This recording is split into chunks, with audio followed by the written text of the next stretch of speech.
Občas dostávam takéto krátke otázky od vás. Čo ja viem? Ja nemám čarovnú guľu. Ja neviem, koľko máte rokov, koľko zarobíte a na čo chcete ten úver. Nie, ono to bolo určite myslené, že aké tie podmienky sú na štátny príspevok pre mladých formou daňového bonusu, či na to máte nárok alebo nemáte, že už nejakým spôsobom si to vy vyhodnotíte. Chápem. Štátny príspevok pre mladých formou daňového bonusu. Prvých 5 rokov, ako si zoberiete hypotekárny úver, vám budú vracať polovicu zaplatených úrokov až do výšky 1200 eur ročne. Je to super pomoc, veľmi málo ľudí o tom vie, nežiadajú si o to ľudia a môžu. Je to veľmi veľká škoda. Preto vás poprosím o zdieľanie tohto videa. Ak sa vám dá, pomôžme. Nech si pomôžeme trošku navzájom. Takže tie podmienky sú tam 3. Vek, príjem, účel. V čase podania žiadosti o hypotekárny úver žiaden z účastník tejto úverovej zmluvy, teda žiaden zo žiadateľov, spolužiadateľov, ručiteľov, nesmie byť mladší ako 18 rokov, nesmie byť starší ako 35 rokov. Môže mať 35, ale nesmie byť starší ako 35 rokov. Takže v čase podania žiadosti môžete mať už 35 rokov a stále máte na to nárok. Ďalšia podmienka, príjem. Tuto si trošičku pomôžem, odkloním zrak.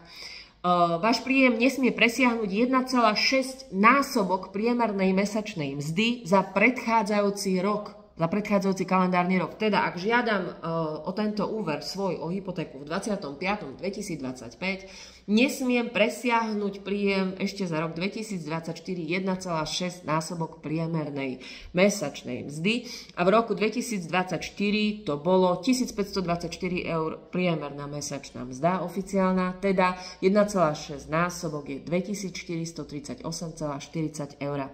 Takže ak nemáte viac ako 2438,40 eur ako jeden žiadateľ, tak máte na to nárok. Ak ste žiadatelia dvaja, manžel a manželka, tak sa to sčítava, teda nesmiete presiahnuť spolu príjem 4876,8 eur. Je to naozaj veľmi vysoká hranica toho príjmu. Na dvojicu osôb u nás na Slovensku veľmi málo ľudí presahuje túto hranicu príjmu na dvojicu osôb, preto veľmi veľa ľudí má nárok na štátny príspevok pre mladých formou daňového bonusu, lebo túto podmienku príjmu väčšinou splňajú všetci. Chce sa mi povedať, že áno, bodaj by ste zarábali viac, ale tak sme na Slovensku. Takže vek, príjem, účel. Ten účel, na ktorý žiadam hypotekárny úver, ten úver, ktorý žiadam, musí byť účelový. Účel môže byť kúpa nehnuteľnosti, výstavba nehnuteľnosti, odkúpenie časti nehnuteľnosti, rekonštrukcia. Môže to byť účelový úver na rekonštrukciu staršej nehnuteľnosti.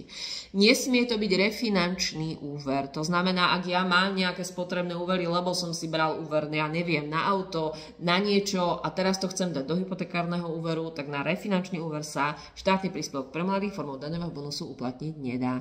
Musí to byť účelový úver.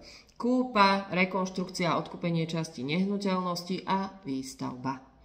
Vek, príjem, účel.